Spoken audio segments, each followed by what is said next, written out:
Good afternoon, and welcome to Session 8 of Recentering the ELA ELD Framework. We'd like to thank you for being with us today as we dive into another important topic, assessments and interventions. The purposes and goals of this series are to recenter the ELA ELD Framework. Apologies for that. Actually, I'm going to begin with the fact that this entire series is a 9-session series, with actually our very last one being May 14th, and we'll talk a little bit more about that in a bit. All of the recordings and slide decks and guidance documents for each one of these sessions is located on our California Literacy webpage, which I will put in the chat in just a bit.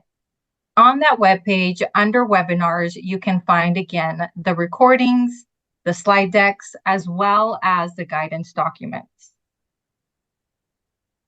We would like to know who's here with us today. So I am going to start this poll. Give me 1 second. Oh. Okay.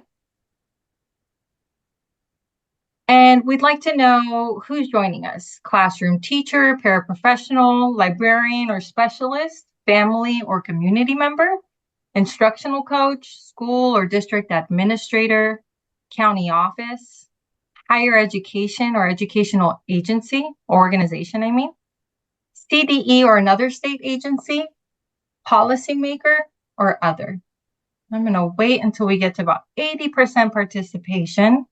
We're almost there. I see a lot of classroom teachers, paraprofessionals, school district administrators, county office, higher ed. We are almost there. All right. About 1% more. Oh, we can do it. There we go. I'm going to end the poll and show you what we have. You'll see that there is an array of folks represented here today. And I'm just so grateful to be able to be amongst so many educators from different roles who are represented here, because we know that it takes a team to do this work, and your students are just very lucky to have you be on their team.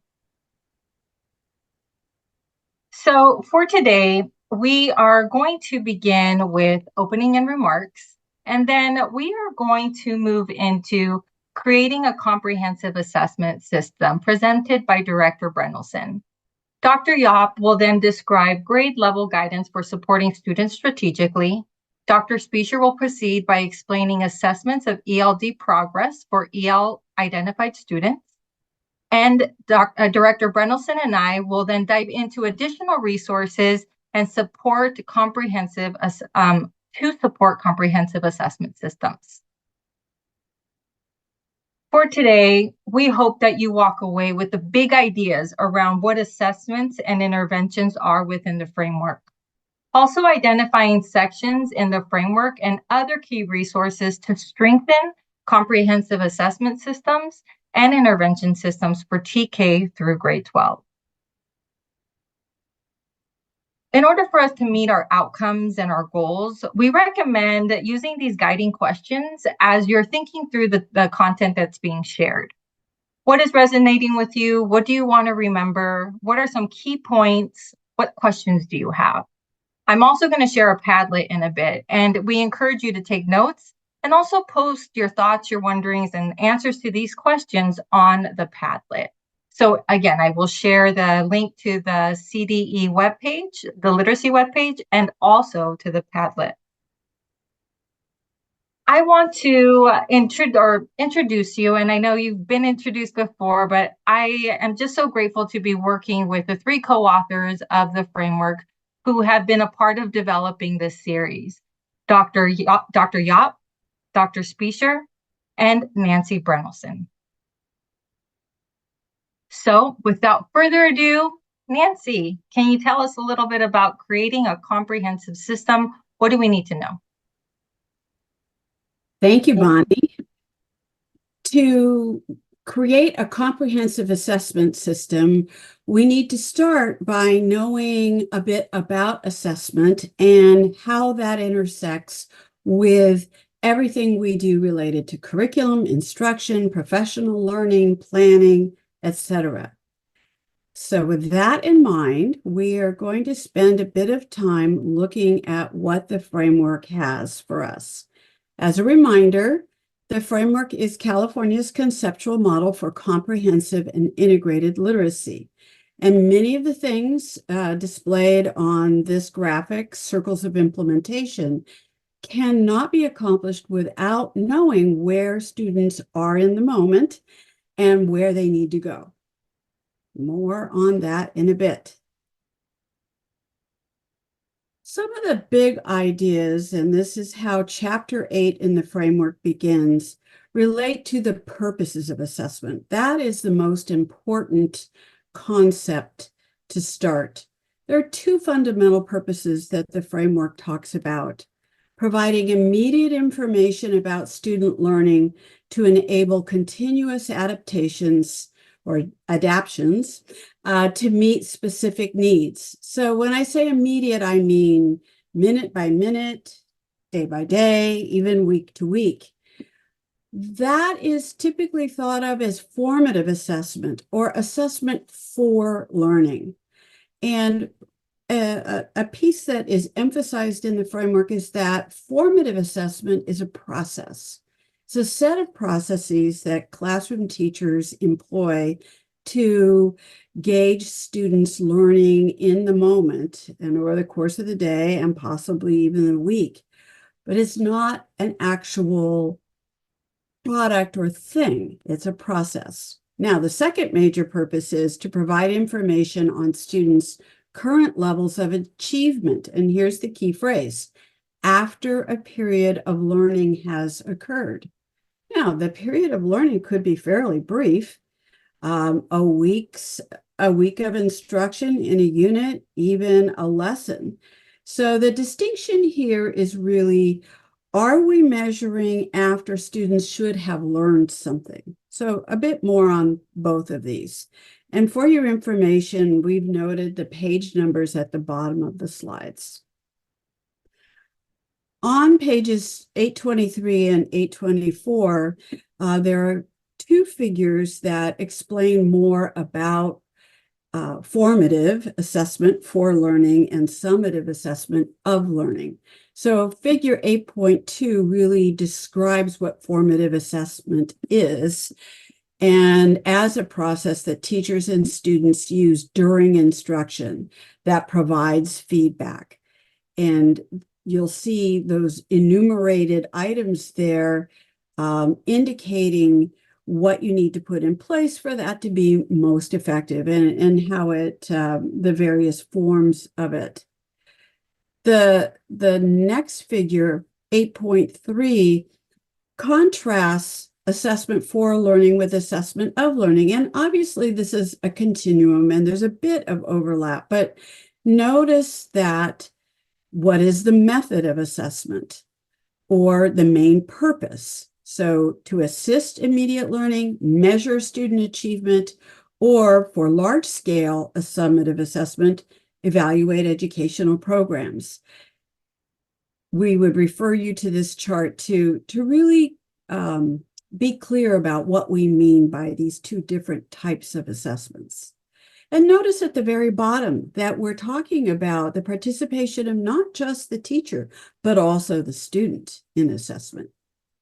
So formative assessment as a process, okay, I think we understand that. Those are all the things we do, everything from monitoring, observing children, doing exit tickets, having children write on whiteboards, etc.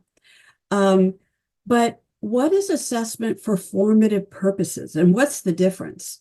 You'll find in the fine print, which is not displayed on your screen on 8.3, that you can use summative assessment, unit assessment, weekly or monthly assessment for formative purposes, which means you're basically using it for planning.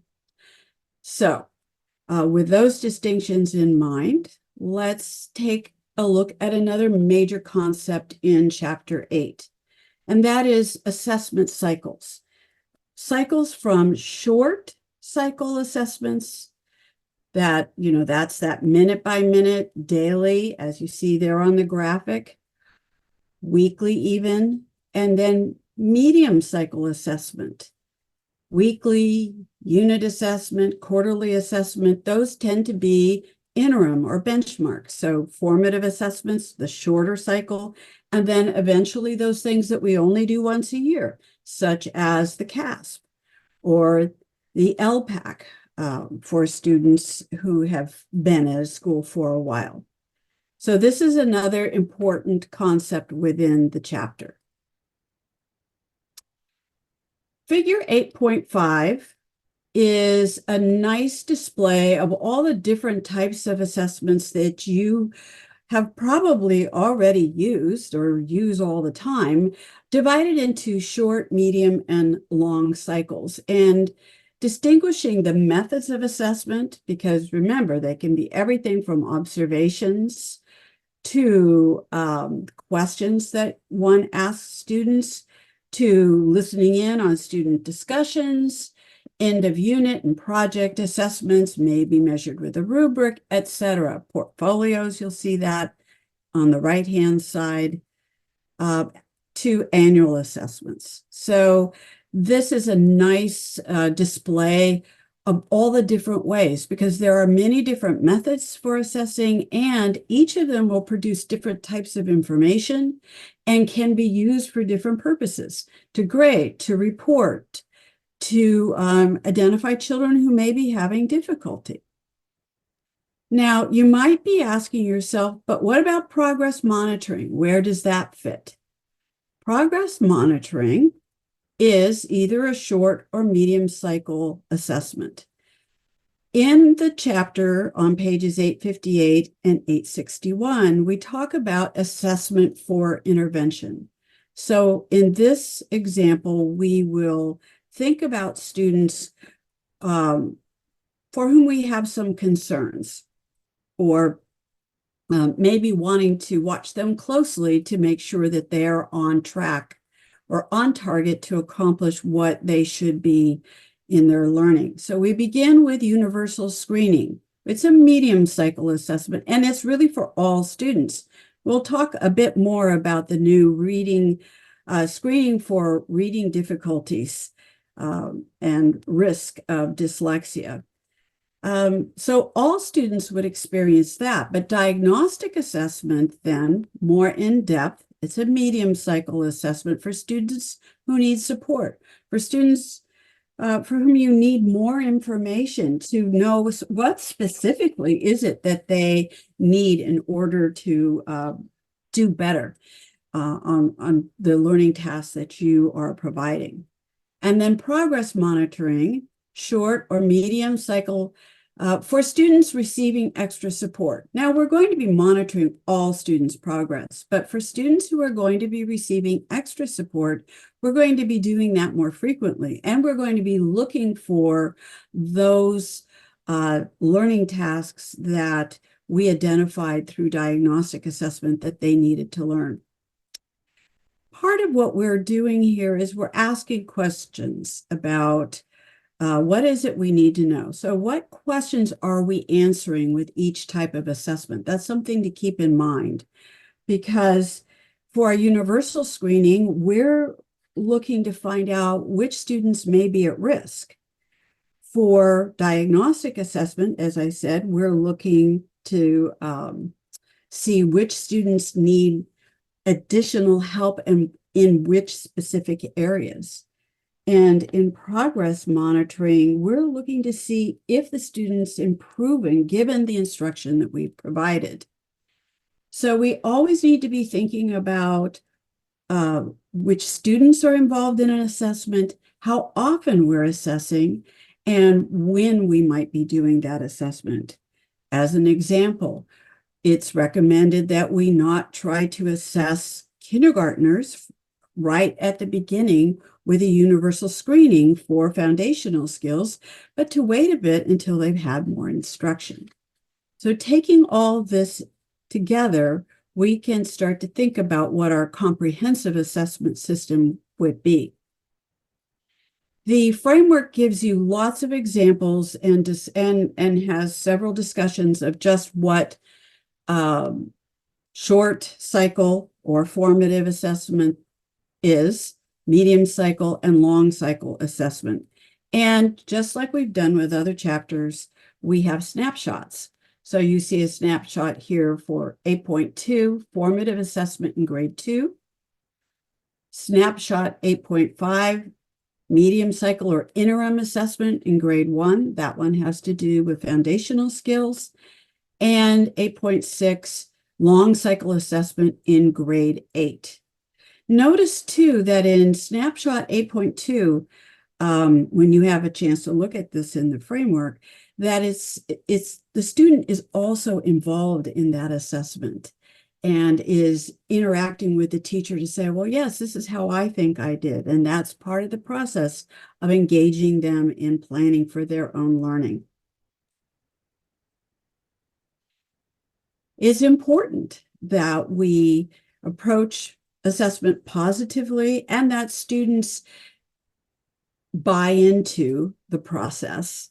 Feedback is a big part of that. How we provide feedback, how we provide information to students about how they've performed, given an expectation or given a task, rather than vague statements of, oh, that's wonderful. We want to make sure that we're giving students information about what it is that they actually accomplished and learned. So you have several snapshots that illustrate that. You have general feedback in 8.7, teacher feedback in grade 1, student is reading, peer feedback in grade 3, and peer feedback is valuable and helpful. It gives students a particular insight into their own learning, but it needs to be carefully planned, and there's guidance in the framework for that. And then opportunities for self-assessment. Students need to be reflecting on how well did I do. Some teachers use charts and graphs to map certain things like oral reading passages, etc. But engaging students in determining how well they performed is an important step.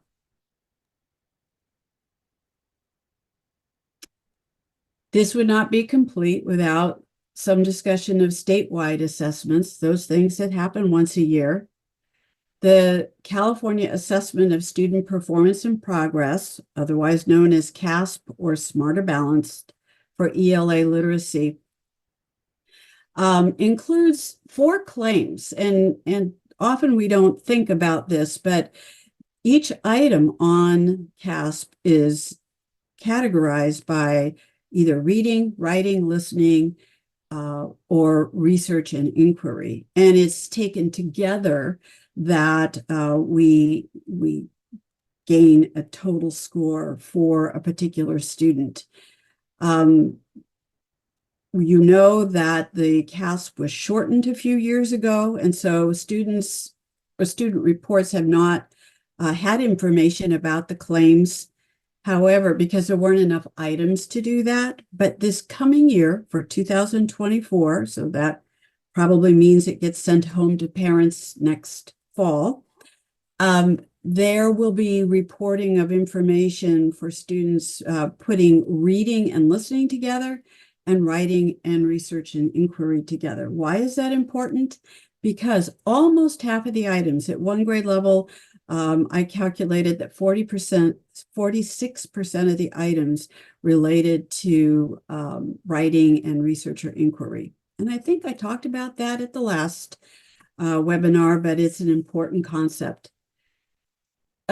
Smarter Balanced also has alternate assessments for students with significant disabilities and an optional Spanish assessment.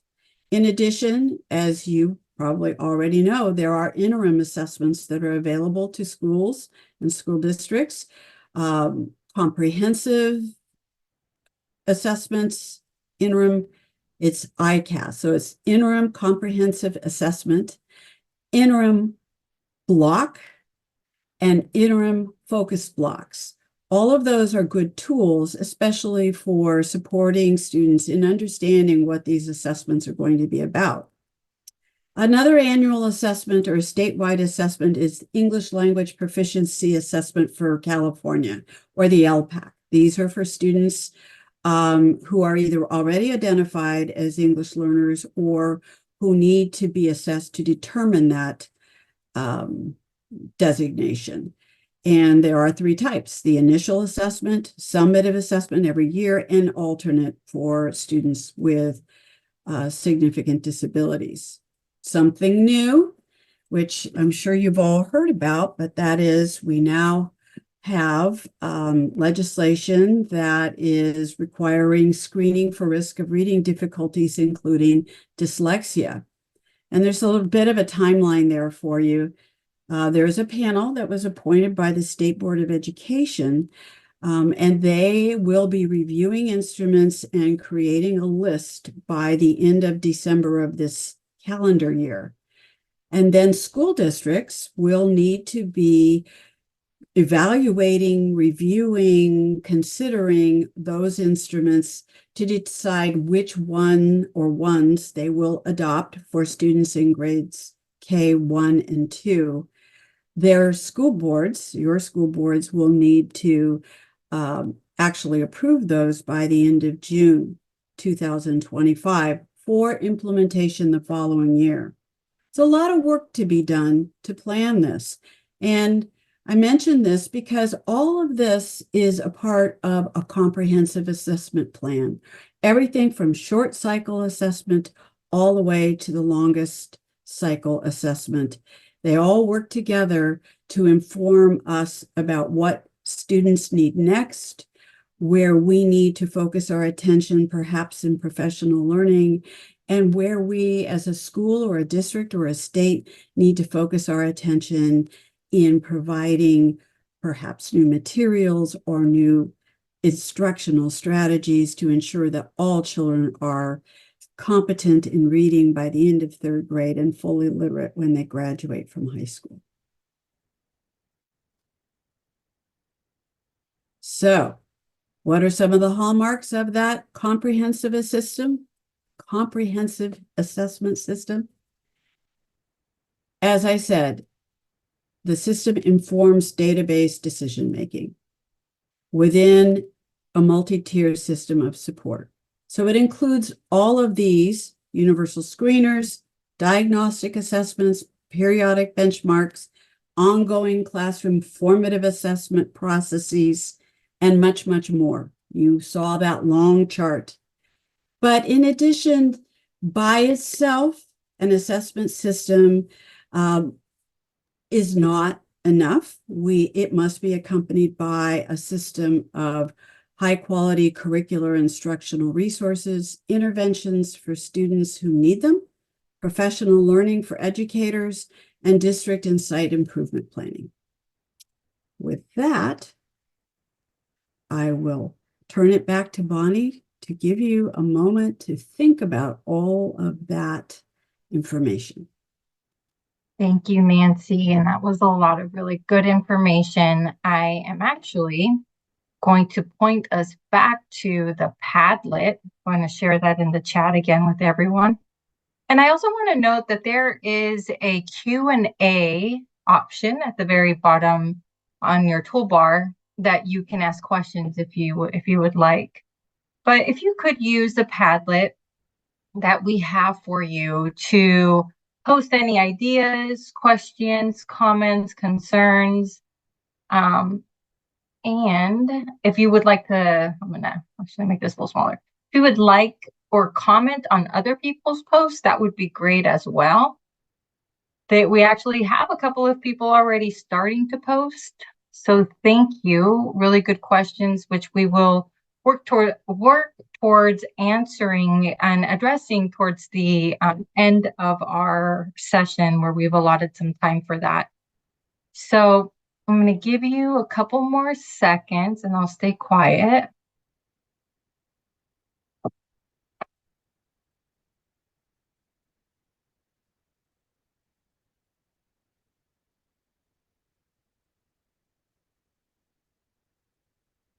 And what we'll ask of you is, as we go through the presentation, if you could post comments throughout, when you're hearing, if something comes to mind, please feel free to post it. Even while we're presenting, we definitely want to come back to this. And sometimes we know that our thoughts, we don't write them down, we might forget them. So we want to make sure that we get to them. So please feel free to do that along the way.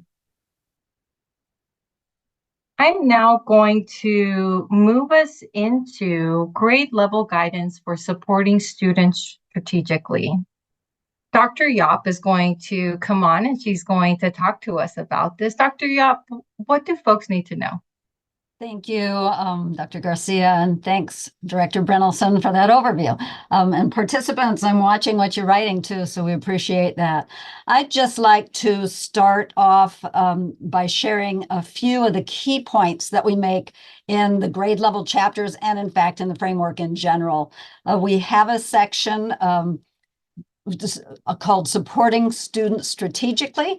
And again, in these sections and throughout the framework, there are several key messages. One is to know your students. We need to know our students. And how do we know them? We know them by communicating with them, engaging with them. We know them by communicating with their families to learn what the children's experiences have been with language and literacy, what their attitudes are, what their interests are, what families' expectations are, what prior schooling has been like. Families are the source of valuable information, and we need to respect that, honor that, and learn from that. And we, of course, talk to the students themselves. We know our students by engaging with their families, by talking to the students themselves. We also learn about our students through skillful assessment, and Nancy has been talking about some of that assessment. We need to learn their strengths and their needs, and that includes things like universal screening to just gain an initial view of students' skills, then perhaps into diagnostic assessments, to daily engagement, informative assessment, as we learn about students, how they are engaging, what they understand. That includes teacher observations, as well as some of those other tools that we mentioned in the framework and that Nancy spoke about, progress monitoring, and so on. Another key point is that we provide instruction that students need. Assessment means nothing unless it is informing what we do with students. So again, this is a very clear message throughout the framework, and one that I can't imagine anyone participating here today would think is anything unusual. We provide instruction students need. We don't waste time with instruction in skills they already possess. If some children enter kindergarten knowing the alphabet, we don't consume large amounts of time providing instruction in letters. We recognize that time is of the essence, and where we find needs, we provide instruction swiftly. Another key idea is that we partner. We're not on our own. We can't do it on our own. We partner with our colleagues. We work in grade level teams. We connect with the specialists at our school. We connect with the librarians and with families and with students themselves. We participate in professional learning and co-planning and co-teaching so that we can enhance the teaching and learning processes. Importantly, we attend to motivation. We know that this is crucial from the get-go, but it becomes increasingly crucial as it often becomes a significant issue with kids who are experiencing difficulty through the years. Skill instruction is crucial to ensure a kid's success. Success itself is a motivator, but so is exposure to texts and to engagement in activities that are relevant to children's lives, while at the same time expanding their interests and their knowledge. Those two are important. So we must be paying attention to motivation so that kids will persist. And finally, and of course, obviously, we provide excellent universal instruction, or we call it Tier 1 instruction, or first instruction. We make sure that everyone gets excellent initial instruction, and then we find where those needs are, and we provide the additional instruction as appropriate. I'm going to share with you a little snippet from what we do in the grade span chapters. We include a section titled Supporting Students Strategically. In these sections, we share guidance drawn from the research, and we include the citations. on supporting children experiencing difficulty in literacy acquisition and development. A few examples just to give you a flavor of what you'll find in the framework. Here are a few examples from the transitional kindergarten through grade 1 chapter. The first few here are related to the foundational skills. And Nancy shared our graphic with you at the beginning, and we have talked a lot about those 5 cross-cutting themes: meaning making, language development, content knowledge, effective expression, and foundational skills. So we organize much of our conversations about that, including in this section within each of the grade level chapters called Supporting Students Strategically. So here we are in the TK through grade 1. The first few I'm sharing here, there are many more in this chapter. I've just pulled out a couple of snippets for you. One is, for example, we integrate explicit references to print during adult-child read-aloud interactions. Research shows that this advances young children's knowledge of the forms and functions of print. And it's especially important for children entering school with relatively limited print knowledge. Another item we talk about is in terms of developing phonemic awareness, focusing children's attention on how phonemes are produced can be helpful. So you have some children who are experiencing some difficulty with that. We up our game in terms of helping children by helping them see how phonemes are produced. We have little mirrors, we talk about what our mouths are doing, and so on. We use word building activities, those in which children manipulate letter cards or tiles to build words. Those are particularly effective in developing the decoding skills of children who are experiencing difficulty with decoding. They're helpful for all kids. They're particularly helpful if a child is experiencing difficulty with decoding. Related to meaning making, one of the tips that we provide in this section is we engage children in active representation of text. In other words, we act it out. The children act it out. They manipulate toys to retell stories. Doing so, research shows, increases comprehension, as well as the likelihood that children will remember what they have read. In terms of another one of those themes, language development, research that targeted children identified at risk of language disabilities, at risk for language disabilities, finds that extensive opportunities to hear and use complex oral language results in improvement. Of course, we know that all children should be hearing and using complex oral language, but it's going to be particularly important for some children who may be more delayed or experiencing some difficulty in that aspect of literacy development. Here are a few examples from grades 4 and 5. In terms of meaning making, writing about text improves students' understanding of a text. Key for students experiencing difficulty is the provision of ongoing practice and explicit instruction in writing activities such as note-taking, answering questions in writing, responding to a text by writing a personal reaction, or analyzing and interpreting it. Again, in our webinar on effective expression, we talked a lot about the role that writing plays in meaning making, in understanding and responding to a text. I provide one example here from the foundational skills category, and that is to provide explicit instruction in affixes and common syllable types. Again, this is important for all students, but it is essential for students who are experiencing difficulty with decoding multisyllabic words. These are based on research. They're tips for teachers as they work with kiddos who may need that extra support beyond that initial first good instruction, excellent instruction. On this slide, I share a few examples of the grades span 9 through 12. In terms of meaning making, we know that explicitly teaching students to use strategy that good readers use improves comprehension. That is, they learn to draw on background knowledge, they learn to create graphic organizers, to gain control of the macro structure of a text. Those kinds of things, we support students with explicit attention to those. In terms of foundational skills, we provide instruction in word structure, such as affixes, and word origins. Latin. This enhances children's students' ability to recognize words and access word meaning. Another example is in the area of language development. Provide direct instruction in word meanings, instruction and strategies that promote independent vocabulary instruction, and opportunities for rich discussions. These enhance vocabulary acquisition. My point is, find these sections in the framework for each grade span. You will see some discussions and then bulleted lists that we have sifted through the research and found and are presenting, particularly focusing on kids who have had some difficulties in these areas.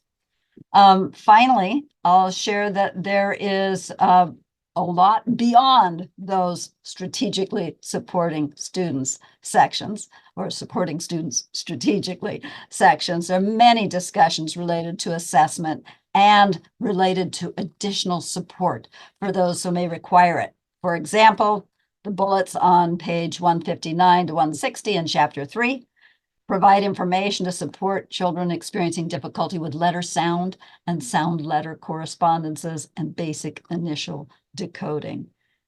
Figure 3.34 provides step-by-step guidance on teaching children to blend sounds represented by letters in printed words. There are bullets on page 300 that provide information about different approaches for engaging in formative assessment of writing. And figure 9.14 shares strategies for supporting learners for additional learners' engagement with complex text. And that is, it provides suggestions for additional, amplified, or differentiated support for students experiencing difficulties with reading. Or we provide a guidance document for you, and we'll give that to you very shortly, and it will take you to these sections and much, much more. The point here was just to show you that there are many, many resources within this framework that can provide support as you think about assessment and as you think about interventions for kids who are going to need that additional support. So back to you, Bonnie. Thank you, Dr. Yap. That was a lot of really great information. And if you look in the Padlet, you'll see a lot of feedback with what was just shared. So thank you for those of you who are adding and going through and also liking the postings. So just keep that up. We are now going to move into assessment of ELD progress for EL identified students. Dr. Spiescher, what can you share with us that is going to continue to support our EL identified students? Thank you, Bonnie, and thank you, Nancy and Hallie, for setting up such a wonderful foundation for me to talk about assessment of ELD progress, because everything that I'm going to share really builds upon what Nancy and Hallie have been talking about. So I'm going to share additional considerations for ensuring that students who are identified as English learner students make steady progress toward developing advanced proficiency in the English language and even accelerated proficiency. So we want to make sure that our EL identified students are not lagging in terms of their English language development. In order for that to happen, we need to be monitoring their progress regularly. So the first thing I want to do is start with some key takeaways that I want to encourage you to discuss with your colleagues after this webinar.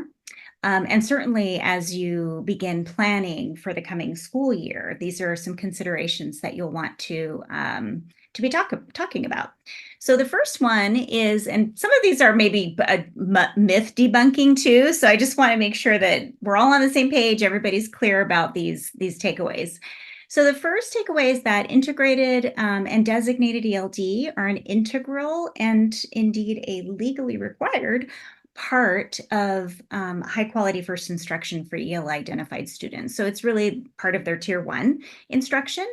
And this means that assessing progress in English language development really assumes that our EL identified students have equitable access to appropriate and sufficient ELD. That assessment needs to be measuring something, and progress is going to be made when we're providing that high quality integrated designated ELD instruction. So the second takeaway is that designated ELD is not an intervention. As I said before, ELD is part of first instruction. So designated ELD is that protected time when we're providing strategic instruction in very specific areas of language development. So if assessment results, if, for example, literacy assessment results demonstrate that an EL identified student would benefit from some type of literacy intervention, that intervention cannot replace designated ELD. Our EL identified students are still needing and entitled to that specialized designated ELD instruction. So that's really important to remember because there's still some confusion out there about that. The third bullet point, and this is very complementary to what Nancy and Hallie have been saying, is that ELD instruction and assessment are shared responsibilities of all educators and administrators. So we know that teachers should be integrating ELD and content instruction and also monitoring students' progress in English language development. This is all teachers. This is all elementary school teachers, all secondary teachers, no matter what your content area is. This is a responsibility because these are your students. And administrators are also have some responsibilities. Administrators are responsible for providing the necessary infrastructure and support so the teachers can do their job, so that teachers can efficiently and meaningfully monitor ELD progress. The next bullet is that teachers and administrators need to take additional steps beyond what they're doing in terms of assessment for all students. They need to take additional steps for EL identified students to gather, interpret, and act on evidence of ELD progress. So this means that school staff should be continuously evaluating what is currently in place in their system so that they can strengthen or perhaps establish some new systems, processes, and tools that are specifically focused on monitoring ELD progress. It's going to be really hard to support our EL identified students to make progress in English language development if we're not all monitoring and kind of on the same page with that monitoring process. And finally, monitoring ELD progress requires comprehensive assessment practices, just like any other area of assessment. And ELD assessment really needs to center the California ELD standards alongside content standards, because of course we're thinking about content. But remember that the ELD standards amplify the ELA standards and focus attention on those critical language, knowledge, and skills that EL identified students really need to develop in order to attain advanced proficiency in the English language. And really centering the ELD standards in local assessment practices helps all of us to help our EL identified students make progress in a timely and I would say even in an accelerated manner. Let's shoot for the moon. So the good news is that you don't have to figure all of this out, all of these takeaways out on your own. And nobody expects complete transformation overnight. So Chapter 8 of the ELA-ELD framework offers a lot of ideas for assessing and monitoring ELD progress. And throughout the framework, you will see lots of examples of assessment in practice. So what are those resources? The resources, I would say asking questions is a great resource. And in Chapter 8 on pages 850 and 851, we have some frequently asked questions that teachers have. But also I would say that these are questions that we should all be thinking about as we establish our systems and processes. So I have my LPAC results, but I have a lot of questions, right? So how do I determine how students are performing right now and as we progress through the school year on specific ELD standards? How can I use that information once I kind of can identify how they're doing on specific ELD standards? How can I use that information to design or modify lessons to ensure that the lessons are really rich and robust, language rich and robust learning opportunities. How often should I assess ELD progress? What kinds of evidence should I gather? What evidence gathering approaches should I use? How will I know that my students are making progress in ELD and that they're making progress in a timely manner? How am I looking at things on a daily, weekly, or monthly basis so that I can adapt instruction? Yes, you are. But how do I do that? And finally, and this is very, very important, how can I include students themselves in assessing their own ELD progress? And how can I support them to be more aware and intentional about making progress in attaining advanced proficiency in English? So again, these are framing questions these are questions that teachers have, and I think they're good framing questions for when you establish your own systems. So I mentioned the resources that are available. This is one resource, and this is on page 852 of chapter 8. This is figure 8.7, and it's a language analysis framework for assessing student writing. And it's perfectly aligned with the ELD standards. So this is just one example of how to center the ELD standards in assessing what students are authentically doing in writing. So in this framework, teachers are really looking for evidence of English language development at different levels of language. They're determining the extent to which students have an understanding of genre and register, text structure and organization, grammatical structures, vocabulary, and finally mechanics. And hopefully you're by now familiar with ELD standards, and some of the things in this this figure are looking familiar to you. And the guiding questions in the columns ask teachers to be thinking about and evaluating specific things. For example, how are students using text connectives to create cohesion across a whole text? Or how are they expanding noun phrases to enrich the meaning of sentences and provide that detailed information that is so critical and hallmark of advanced writing in English? So that's one tool. Figure 8.8, let's see, there we go. Figure 8.8 shows an example of a teacher actually using that language analysis framework for writing to assess a piece of student writing. Here you can see Susanna's, well, it's very small, so you may not be able to see it, but when you go to figure 8.8, you'll see that Susanna has written a science report on bats. And her teacher is evaluating it, making some annotations, and also making some summary notes and plans for next steps. So you can see here just one easy or simple or pretty straightforward example of how a teacher can look at a piece of writing through the lens of the ELD standards so that she can identify really targeted areas for instruction, such as how to combine clauses to show relationships between different pieces of information. One thing I want to point out here is that this is not a separate writing assessment for ELD. This is writing that is part of science learning.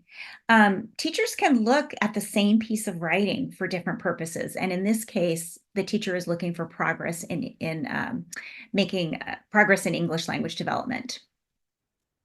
Figure 8.9 is an example of a tool a teacher might use to observe and listen to students as they engage in a collaborative conversation. Here you can see that this tool allows teachers to kind of hone in on 3 specific areas, but you could just look at one specific area of the in the ELD standards to begin with. But these 3 areas happen to be exchanging ideas respectfully, and you can see that the teacher is sort of looking along the continuum of English language development to see where students might be in terms of their progress. Supporting opinions and persuading others, and also connecting ideas by combining clauses, because we can do that in writing and in oral communication too. So as I said in the beginning, a teacher might just want to look at one of those areas. That's okay. And then over time, maybe build up to 2 or 3 areas.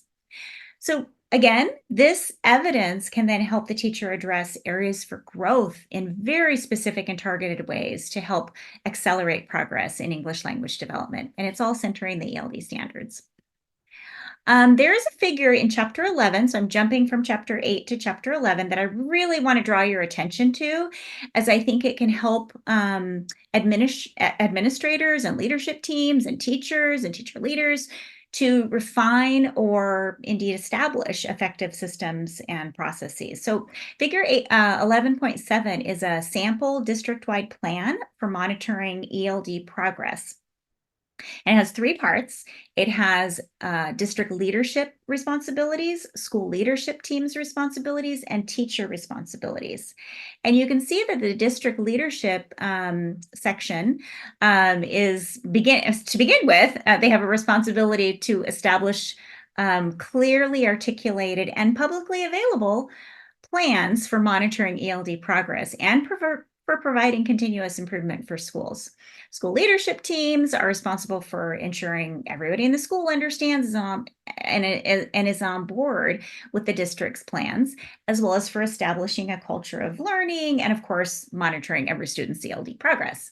So with these conditions for success firmly in place, teachers can then carry out their responsibilities for providing that high quality integrated and designated ELD instruction and monitoring ELD progress. Teachers should not be expected to do all of this on their own. This is a shared responsibility. I think this is one of the most underrated resources in the framework because it sort of sets a vision for multi-year and continuous improvement. And it can also be used as success criteria as you layer in new systems and processes over time. And it kind of helps you to take a step back to see where you've made progress and where you can improve. It would make my heart sing to know that schools and districts are using it. So please drop me a line and let me know that you are and how you're using it. So finally, and I'm not going to spend very much time on the OPTEL and the LPAC, but these are what I like to think of as high stakes ELD assessments, because the OPTEL, the Observation Protocol for Teachers of English Learners, is used for reclassification decisions. And of course, the LPAC is also used for reclassification decisions. And of course, reclassification is not the goal. Reclassification from EL status is the indicator that we're doing our collective job to serve our EL identified students. But because these two assessments are high stakes, it's really, really important that we all educate ourselves on what's in them and what is expected of students so that that can inform instruction and also how we monitor progress.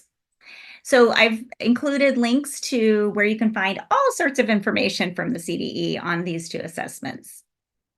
Two additional resources I wanted to make sure to point out are the California Practitioner's Guide for Educating English Learners with Disabilities, which does talk a lot about assessment and about making very informed decisions when it comes to providing services to English learner students with disabilities, and indeed identifying which services are needed. And then finally, the Improving Education for Multilingual and English Learner Students, Research to Practice.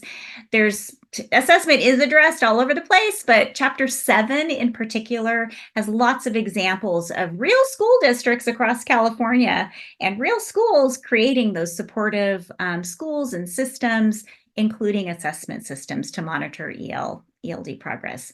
So with that, I will hand it back to Bonnie.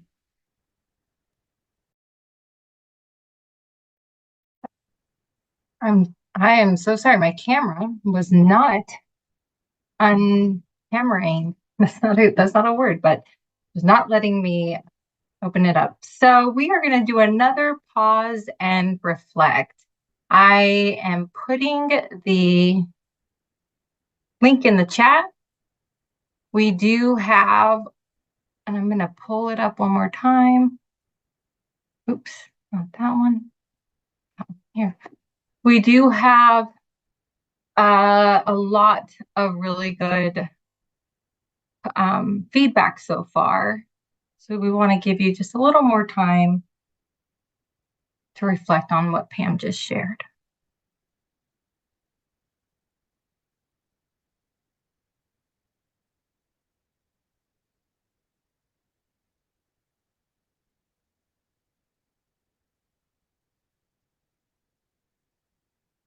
I want to point your attention to 3 pinned postings. The first from Nancy Brenelson on Smarter Balance Tools for Teachers. Then we have CASP Interim Assessment Administration Resources. And we also have LPAC Interim Assessments. So thank you, Rebecca, for bringing that to our attention and sharing. I want to give you a few more seconds before we transition over to our next section.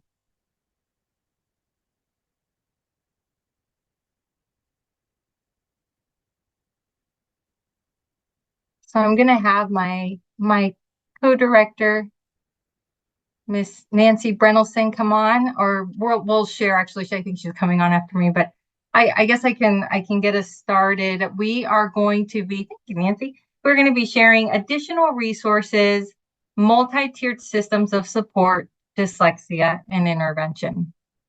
So you might be asking, what has been developed since the framework was published to support the work in this area? And we're going to begin with California's multi-tiered systems of support framework.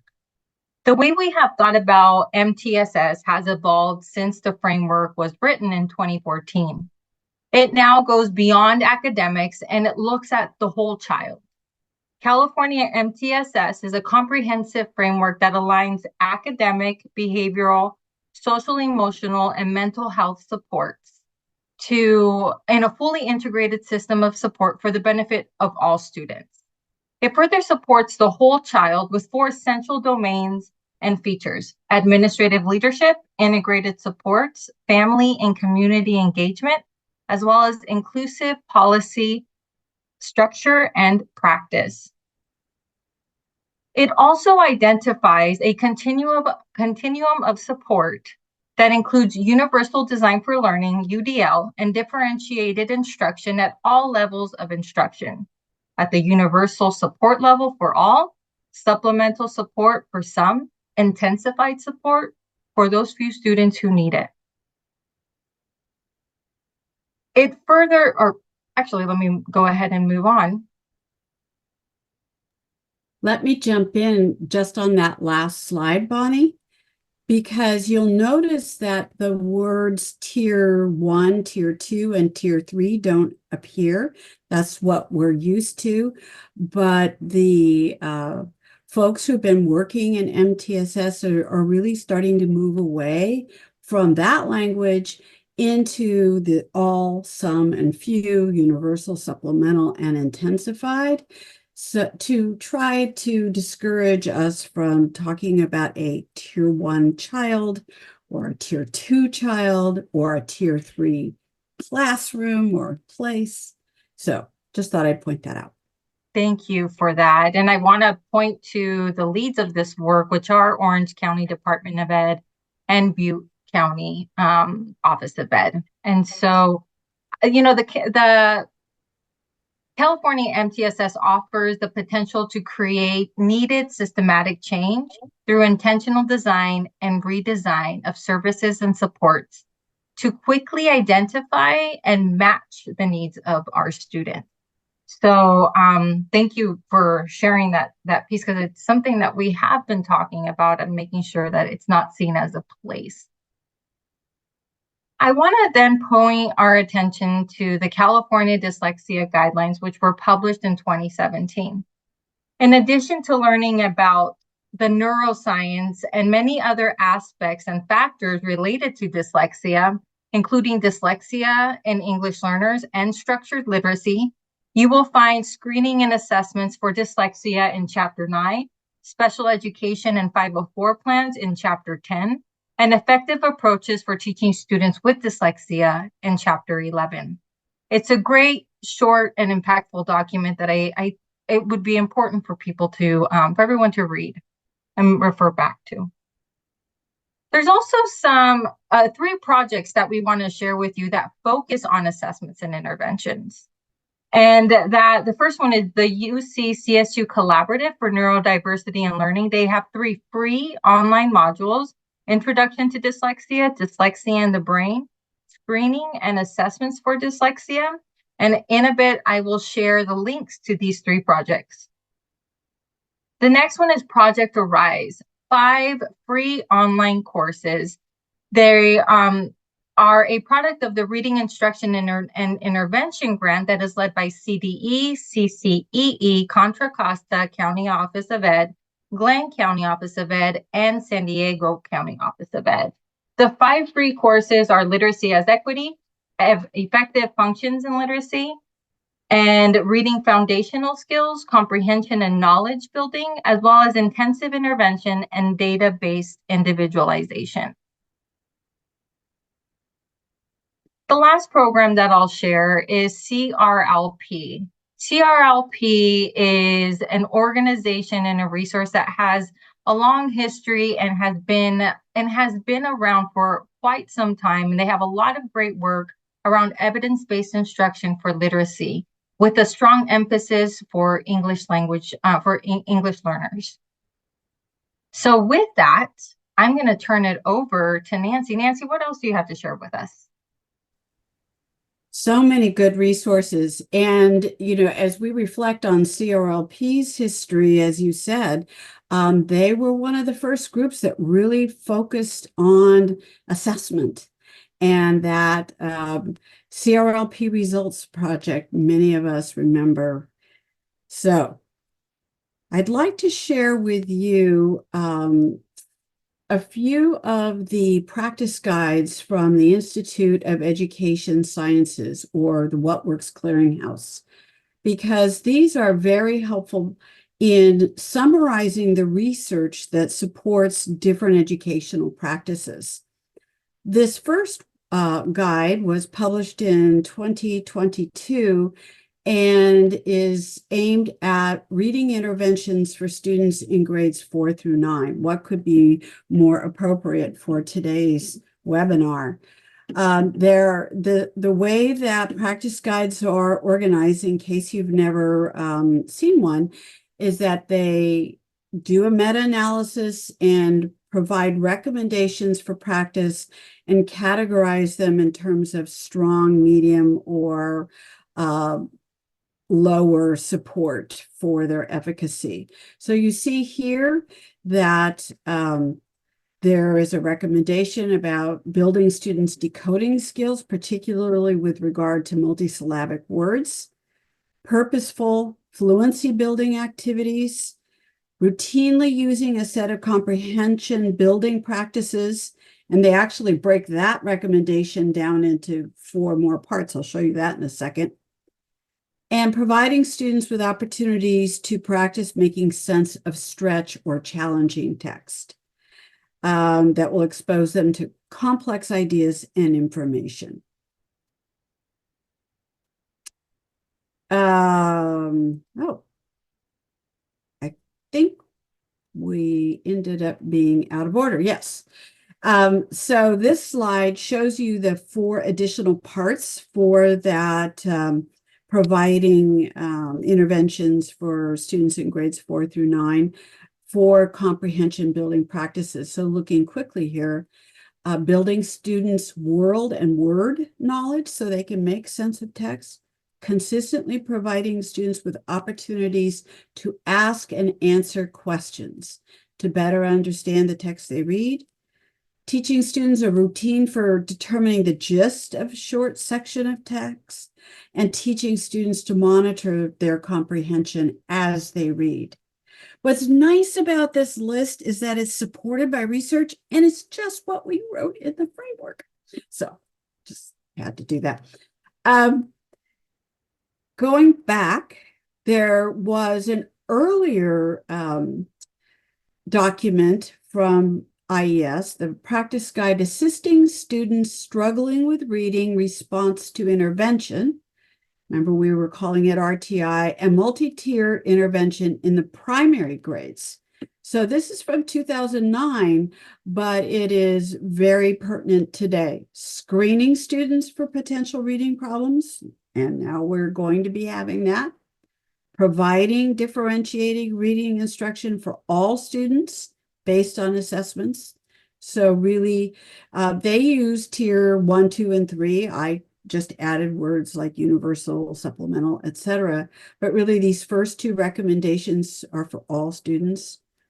Providing intensive systematic instruction on up to 3 foundational reading skills in small groups to students who score below benchmark.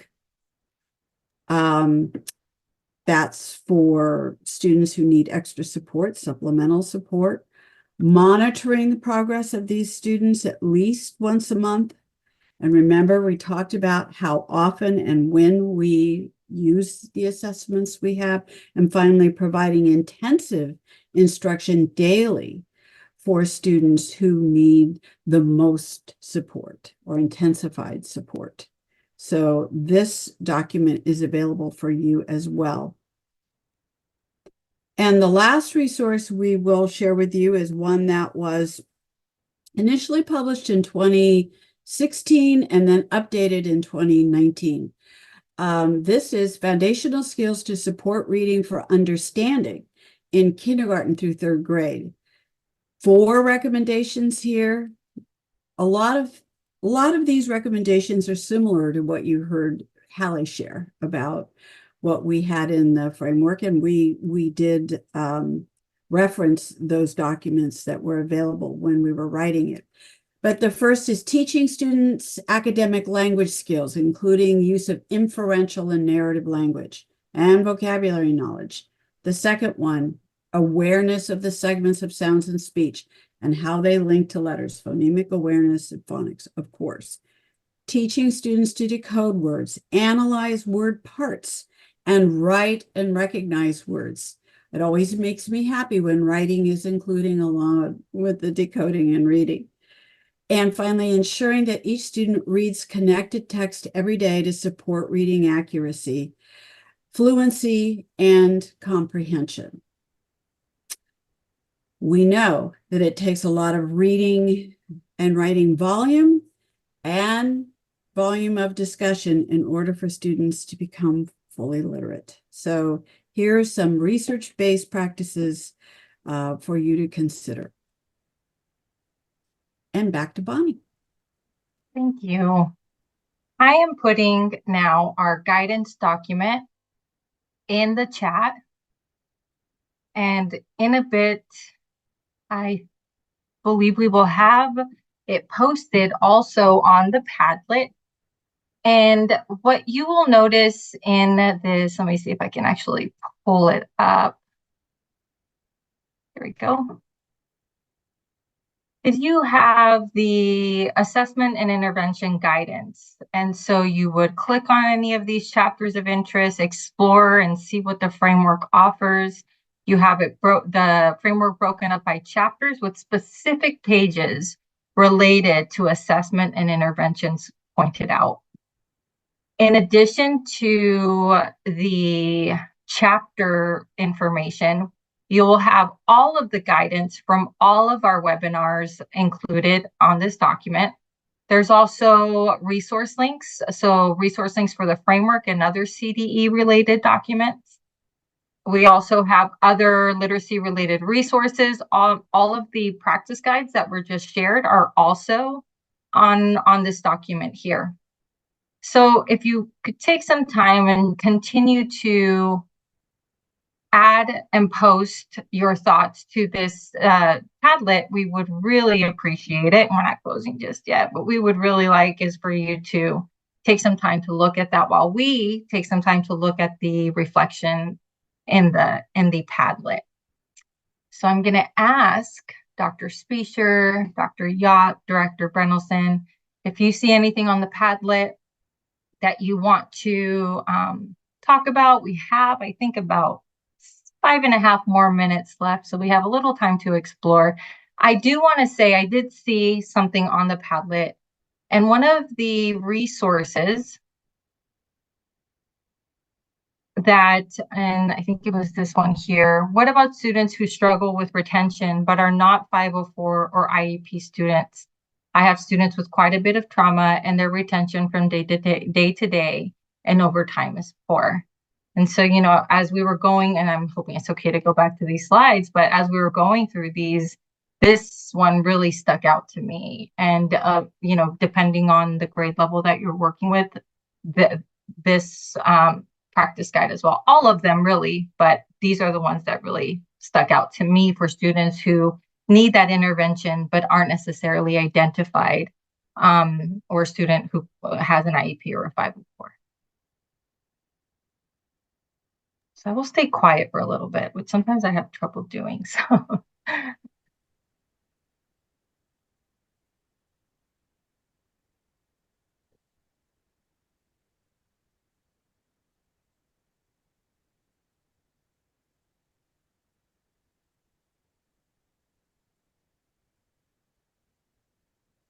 So I'll jump in and break the quiet and build on what you said, Bonnie, because as we talk about comprehensive systems for assessment, we also need a comprehensive system for supporting students who really evidence gaps and needs in terms of their reading, writing, and speaking performance.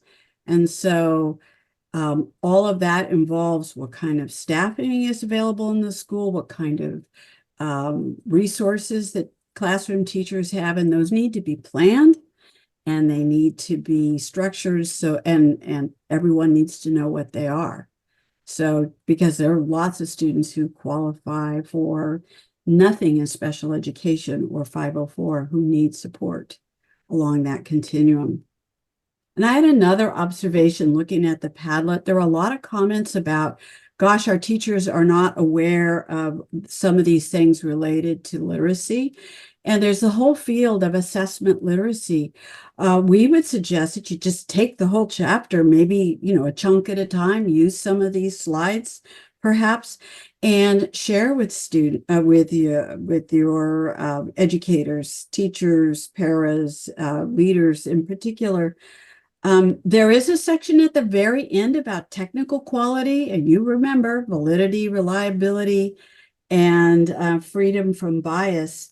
And someone said, you know, gee, it looks like some of the assessments we may be using may not be suited for their purpose. That goes to the issue of validity. Are the assessments measuring what it is that you are asking, that question that you're asking? that As is we such a talked good about point. earlier. Yeah. And I think that reminds me of another posting that I've seen a couple of times just about the why of data. So, you know, we have to have assessments, but what's the purpose of the data? And I can't see it here, but oh, right here. So important to remember the purpose for assessment. It is really about what we do with the data that we get from these assessments and how the data can continue to inform our decisions in the classroom. That's exactly it. We don't want just the numbers so we can, you know, report out. We want to know what it means and we want to know how it's going to drive our instruction.